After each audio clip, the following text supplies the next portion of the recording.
Hello guys, welcome back to my channel Ushas ব্লগে আরও একটি পর্বে তোমাদের অনেক অনেক স্বাগত জানিয়ে আজকের এই ব্লগটা শুরু করছি। বন্ধুরা, আজকে কিন্তু আমার মন মেজাজ খুব একটা বেশি ভালো নেই, তার কারণ মামামের শরীরটা খুবই খারাপ।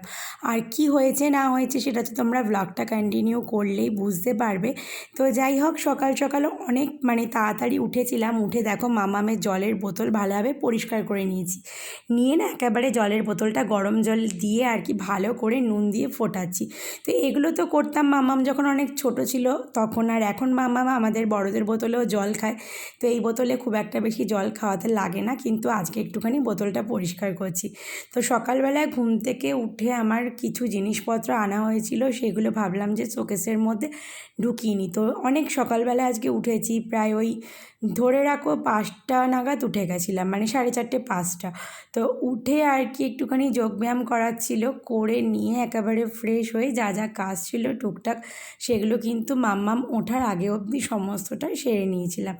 তো যাই হোক, মামামের শরীরটা ভালো নেই, আর তার জন্য কিন্তু আমাদের সবারই মন মেজাজ খুব একটা বেশি ভালো না, আমারও আর সুমনেরও। তো যাই হোক, আজকে অনেক কিছু পরিষ্কার পরিচ্ছন্ন করেছি। তার মধ্যে দেখো এই যে চিরুনিগুলো প্রচণ্ড নোংরা হয়েছিল, আর প্রতি সপ্তাহে আমি 2 দিন করে চিরুনি পরিষ্কার করি, কিন্তু এই সপ্তাহে 2 দিন আর হয়ে ওঠেনি। তো মামামের জন্য যেহেতু ওকে অনেকটা করে টাইম দিতে হচ্ছে, তার জন্য ওই আর কি আজকে চিরুনিটা পরিষ্কার করলাম প্রায় 6-7 দিন পর। আর চিরুনি না পরিষ্কার যদি না থাকে না, চুল আঁচড়াতে প্রচণ্ড আর কি সমস্যা হয়, মাথা নোংরা হয়ে গেলে পরে চিরুনিটাও আর কি নোংরা হয়ে যায়। সো চলো, সারাটা দিন তোমরা কন্টিনিউ করতে থাকো। গুড মর্নিং বন্ধুরা, তোমাদের সকলকে রুশাস ব্লগে অনেক অনেক ওয়েলকাম। সো সকালবেলা থেকে তোমাদেরকে তো বারবার করে একটা কথাই বলে যাচ্ছি যে মামামের শরীরটা খারাপ, শরীরটা খারাপ। সো মামামের যেটা হয়েছে সেটা হচ্ছে গিয়ে ফুট, মাউথ আর হ্যান্ড ডিজিজ। তো এটা একটা নতুনত্ব ধরনের রোগ, হয়তো এটা আগেও ছিল, বাট আমার জানা তো ছিল না। অনেকে জানে, অনেকে জানে না। সো মামামের যেটা হয়েছে সেটা হচ্ছে গিয়ে হাতে মুখে সামান্য, খুব বেশি যে হয়েছে ও তা না, হাতের মধ্যে র্যাশটা একটুখানি বেরিয়েছে কোনোয়ের দিকে, আর পায়ে কিন্তু সেরকম একটা বেশি র্যাশ বেরোয়নি। তো মামামের যখন অনেকটা ছোট ছিল, 6 সাড়ে 6 মাস, তখনও মামামের একবার এরকম হয়েছিল, বাট তখন আমরা বুঝতে পারিনি। আর তখন ডাক্তার যেরকম ওষুধ দিয়েছে, বাট আমি জানতাম না যে তখনও ওর কিন্তু এটাই হয়েছিল অল্পের ওপর। এবারও যে খুব বেশি হয়েছে তা না, তবে এটা হলে পরে না বাচ্চারা প্রচণ্ড বেশি দুর্বল হয়ে যায়। আর যদি গলার মুখের মধ্যে ঘাটা বেশি হয়, কেননা আমাদের বড়দেরই যদি একটা দুটো, অনেকের দেখি ভিটামিনের অভাবে, আমারও যেটা হয় আর কি, মুখের মধ্যে সাদা হয়ে যায়, ওটা হলে তো আমরাও খেতে পারি না, সেরকম বাচ্চাদের তো আরও বেশি, ওরা খুবই সেন্সিটিভ হয়। তার জন্য মামামেরও মুখের গলার দিকে হয়েছে, তার জন্য ঠিকঠাকভাবে চিবিয়ে খেতে পারছে না, একটু লিকুইড টাইপের খাবার দিচ্ছি।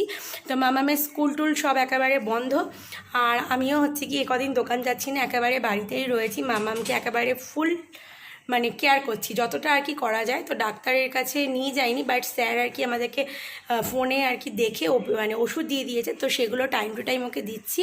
খাবার ওষুধ একটা দিয়েছে, আর হচ্ছে গিয়ে স্কিনে লাগানোর, মুখে লাগানোর, ব্যাস এইটুখানি। মুখে এখন দিতে হচ্ছে না, যেহেতু মুখের ভেতরে তো দেখা যাচ্ছে না বলে আমি দিয়ে দিচ্ছি, ওর মতো কাজ হয়ে যাবে আর কি ওষুধে। সো যাই হোক, তো এই হচ্ছে গিয়ে পুরো ব্যাপারটা। তোমরাও তোমাদের বাচ্চাদেরকে যাদের বাড়িতে ছোট বাচ্চা আছে তাদেরকে অবশ্যই সাবধানে রেখো, তার কারণ এখন বর্ষাকাল, সিজন চেঞ্জ হচ্ছে, আর এই টাইমে কিন্তু এই যে প্রবলেমটা কিন্তু বাচ্চাদের মধ্যে বেশি হয়। সো চলো, আর ওই পাশে দেখো রান্নাঘরে রান্না বসিয়ে রেখে এসেছি, তোমাদের সাথে কথা বলতে বলতে একেবারে মাথা থেকেই বেরিয়ে গেছে। চলো ওই দিকে যাই। কথা বলতে বলতে মাথা থেকেই বেরিয়ে গেছে যে এখানে তেল বসিয়ে রেখে গেছিলাম, ইলিশ মাছ ভাজছিলাম, আর মামামের জন্য এখন একটু পাতলা করে সুজি বানাবো। সো তোমাদের একটু ব্যাক ক্যামেরা করে দেখাই। এই দেখো, কড়াইতে হচ্ছে গিয়ে মাছের তেল রয়েছে, মাছ ভাজতে ভাজতে চলে গেছি, কি অবস্থা, মাছ ভাজতে ভাজতে কথা বলতে চলে গেছি। এখানে হচ্ছে ইলিশ মাছ ভাজা, তেলটা সেই হাতের মধ্যে গিয়েই ছিটলো আমার। ইলিশ মাছ ভাজতে গেলে আমাকে আমার বিরক্ত লাগে, আর মাছ আর ইলিশ মাছ এই দুটো প্রচণ্ড ছেটে। দেখো কড়াইতে দিলাম আর একদম সোজা গিয়ে হাতের মধ্যে। এই যে এখানে চিকেন কষা বসিয়ে দিয়েছি, আর আজকে চিকেনে একদম কোনো রকম জল দেবো না, একটু মাখা মাখা রাখবো। প্রতিদিন একদম টেলে ঝোল করি, আজকে মাম্মাম বলছে যে কষা মাংস খাওয়াবে। তো সকাল সকাল ধুয়ে টুয়ে একেবারে ম্যারিনেট করে রেখেছিলাম, আর এই যে বসিয়ে দিয়েছি, ইন্ডাকশানেই বসিয়েছি। তো আস্তে ধীরে হতে থাকুক চিকেনটা। মাছটাকে তেলের মধ্যে এই জাস্ট দিলাম আর সাথে সাথে ছিটলো। আর তোমাদের একটু দেখাই, দেখো এই যে এই আঙ্গুলটা আর হচ্ছে এই যে এই আঙ্গুলটা, এই দুটো সাথে সাথে ওই যে ঠোসা পড়ে গেল। তো পেস্ট লাগালাম, জল দিলাম, কোনো কাজ হলো না। সো আজকে হচ্ছে গিয়ে মেনুতে কী কী আছে তোমাদের বলে দিই। তো আজকে হচ্ছে গিয়ে ডাল ভাত আর উচ্ছে ভাজা আগে করা হয়ে গেছে, সিদ্ধ তো যেরকম যা দিয়ে দিয়েছি। আর চিকেনটা হবে, আর এই পাশে হচ্ছে কি ইলিশ মাছ ভাজা, ব্যাস এইটুখানি। আর আজকে হচ্ছে বাড়িতে বাবা মা কেউ নেই, আর নিচে ওরা থাকলে পরে আমি ভাতটা করি না, হয়তো ডালটা করি। কোনো দিন ভাতটা মানে ম্যাক্সিমাম দিনই আমি করি না, তোমাদের ব্লগে দেখাই, নিচের থেকে নিয়ে নিই। বাট আজকে যেহেতু বাড়িতে কেউ নেই, সবটাই কিন্তু ওপরে করে নিচ্ছি। আর যা যা করছি, একটু চিকেনটা যেমন বেশি থাকবে, রাত্রেবেলায় আর কি খাওয়া হয়ে যাবে। আর মা হচ্ছে কি সকালবেলায় বেরোবার আগে রুটি করে দিয়ে গেছিলো। সকালবেলা আমরা আমরুটি দিয়ে সকালের ব্রেকফাস্ট সেরেছি। তো চলো মাম্মামকে নিয়ে গিয়ে দেখাই মাম্মাম কী করছে। তোমরা আমার হাতে যে এখন খেলনাটা দেখছো, এই খেলনাটা 2 বছর আগে সেই পুরীতে গেছিলাম তখন কিনে এনেছিলাম। তো এটা আনার পর কোথায় যে রেখেছিলাম সত্যি কথা খুঁজে আর পাচ্ছিলাম না, প্রচুর খুঁজেছি। তো যাই হোক, আজকে আলমারি গোছাতে গিয়ে দেখলাম যে এটা আলমারিতেই ছিল। আর এতদিন পর আজকে মাম্মামকে বার করে দিয়েছি। আর মাম্মাম কিন্তু এটা পেয়ে প্রচণ্ড খুশি। দেখো স্টিলের আর কি খেলনাবাটির সেট এরকম পুরী থেকে গিয়ে 2খানা কিনেছিলাম, দাদার মেয়েকে একটা দিয়েছিলাম আর হচ্ছে মামামের জন্য একটা। তো এইখানে দেখো বালতি, ছোট ছোট বাটি, গ্যাস ওভেন, ছোট একটা কৌটো, হাতা, কত কিছু রয়েছে। কিন্তু ব্যাপারটা হচ্ছে কি এতদিন ধরে আলমারিতে থাকার জন্য দেখো এগুলো না মানে পুরো একেবারে চেপে আটকে গেছে, কিছুতেই খোলা যাচ্ছিল না। তো অনেক চেষ্টা করে করে এগুলোকে খুলে দিচ্ছিলাম। তো যাই হোক, খুলে একেবারে খুব সুন্দর করে ধুয়ে পরিষ্কার করে দিলাম। তো মাম্মাম কিন্তু আজকে সারাদিন এটা নিয়েই খেলাধুলা করেছে। এই দেখো আমাদের মাম্মাম কিন্তু রান্নাবাটিতে খেলা করছে। মাম্মাম কি বানাচ্ছ তুমি? বিস্কুট বানাচ্ছ? দেখি একটু তোমার বিস্কুটটা কেমন। এই দেখো রান্নাবাটি পেয়ে কিন্তু মাম্মাম বেজায় খুশি। ভেজেছো বিস্কুটটা? ও রান্নাবাটিতে মামাম এখন বিস্কুট বানাচ্ছে। আর মামাম কথা বলতে পারছে না, মানে একটু অসুবিধা হচ্ছে।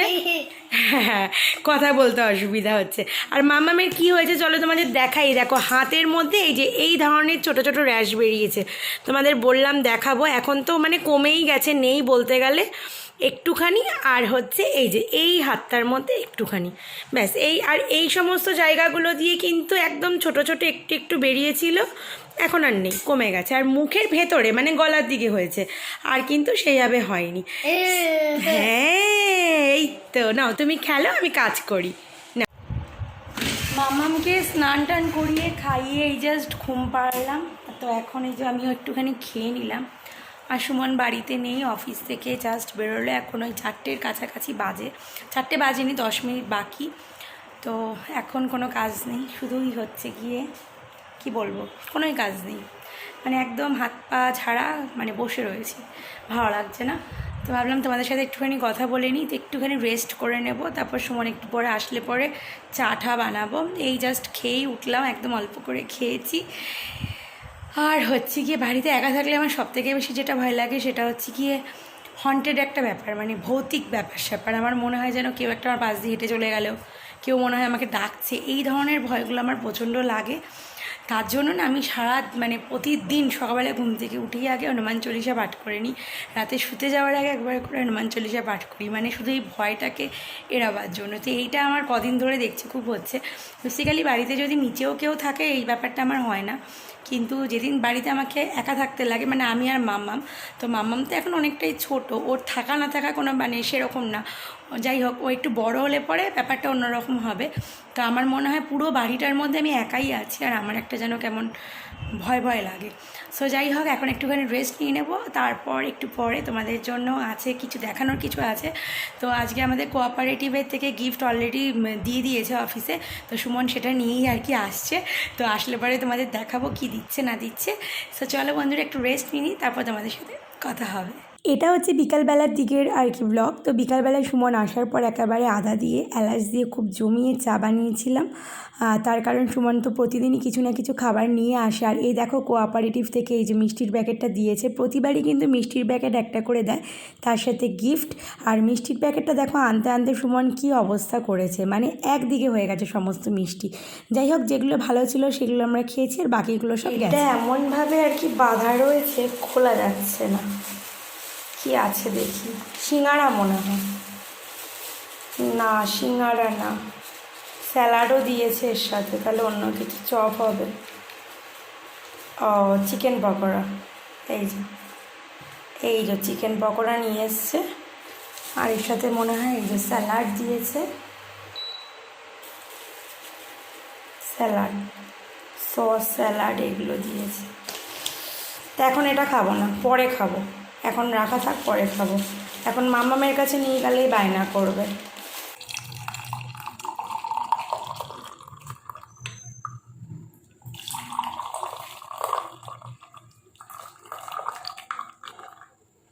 এখানে দেখো মাম্মাম কি নিয়ে আসছে, এই যে ট্রলি ব্যাগ। সো এটাই হচ্ছে আমাদের এবছরের কোঅপারেটিভের গিফট। সো মাম্মাম তো এটা পেয়ে কি করবে বুঝতেই পারছে না, এটা আনার পর থেকে টানাটানি শুরু করে দিয়েছে, নাও তুলে রাখতে পারছে না। সো এটাই হচ্ছে আমাদের এবছরের গিফট, খুব কাজের জিনিস এবছরের। হ্যাঁ, ওর বেশি পছন্দ হয়েছে। তা আমাদের তো অলরেডি ট্রলি রয়েছে দুখানা, মানে কেনা একটা বিয়ের ট্রলি রয়েছে, আর তার সাথে মানে বিয়েতে পাওয়াও রয়েছে, তারপর এইটা দিয়েছে। ও আবার মাপ দিয়ে দেখো দেখছে, মাপ দিয়ে দেখো দেখছে। চলো তোমাদের একটু কাছের থেকে দেখিয়ে দিই। মামাম খুব খুশি হয়েছে। তো এই হচ্ছে গিয়ে আমাদের এবছরের কোঅপারেটিভের গিফট। কালারটা খুব সুন্দর দিয়েছে। তো দু রকমের কালার ছিল, একটা নাকি কি কালার, ব্লু কালার ছিল না? তা আমি সুমনকে বলছিলাম, এই যে এটা হচ্ছে কি ব্যাক সাইডটা, তাই আমি বলেছিলাম সুমনকে ব্লু কালারটা দেখছিলাম দিচ্ছিল, ওটা আনতে বলছিলাম, কিন্তু সুমন বললো যে এই কালারটা ভালো লাগছে বেশি, এই কালারটা তার জন্য এনেছে। দু রকমের কালারের দিয়েছে। কদিন ধরে তো আমাদের একেবারে বাড়ি থেকে বেরোনোই হচ্ছে না, বাট আজকে মাম্মাম একটু ভালো আর কি হওয়াতে একটুখানি বেরিয়েছিলাম। তো বাড়ির সামনেই যে দোকান রয়েছে গাছ কিনি, যেখান থেকে তোমাদের ব্লগে আগেও দেখিয়েছি, তো ওই দোকানে একটুখানি গেছিলাম। তো এখান থেকে একটু গাছ নিতে গেছিলাম। তো গেছিলাম হচ্ছে বেলফুল গাছ নেওয়ার জন্য, কিন্তু বেলফুল গাছ না মানে খুব একটা ভালো আর কি ছিল না, তার জন্য কাকুই বললো যে এখন নিতে লাগবে না, পরে আসলে পরে ফোন করে জানাবো। তো গেছি ফাঁকা হাতে আসবো, তার জন্য দেখো গাছ কিনেই আর কি বসলাম। এই যে এই গাছগুলো নিয়েছি, এই গাছগুলো প্রতিবারই যাই ভাবি নেবো আর নেওয়া হয় না, তো আজকে ফাইনালি নিয়েই নিলাম। তো আজকে সারাদিন যা যা করলাম, যেটুখানি করলাম আর যেটুখানি কালেক্ট করতে পেরেছি সেটাই কিন্তু তোমাদের মাঝে শেয়ার করলাম। আশা করি তোমাদের ভিডিওটা ভালো লেগেছে। ভিডিওটা ভালো লাগলে কিন্তু অবশ্যই একটা লাইক করো। যারা চ্যানেলে নতুন আছো তারা কিন্তু ঝটপট করে চ্যানেলটা সাবস্ক্রাইব করে আমার পাশে থেকো। সো বন্ধুরা, তোমাদের সাথে দেখা হবে নেক্সট একটা ইন্টারেস্টিং ব্লগে। ততক্ষণ অবধি তোমরা ভালো থেকো, সুস্থ থেকো।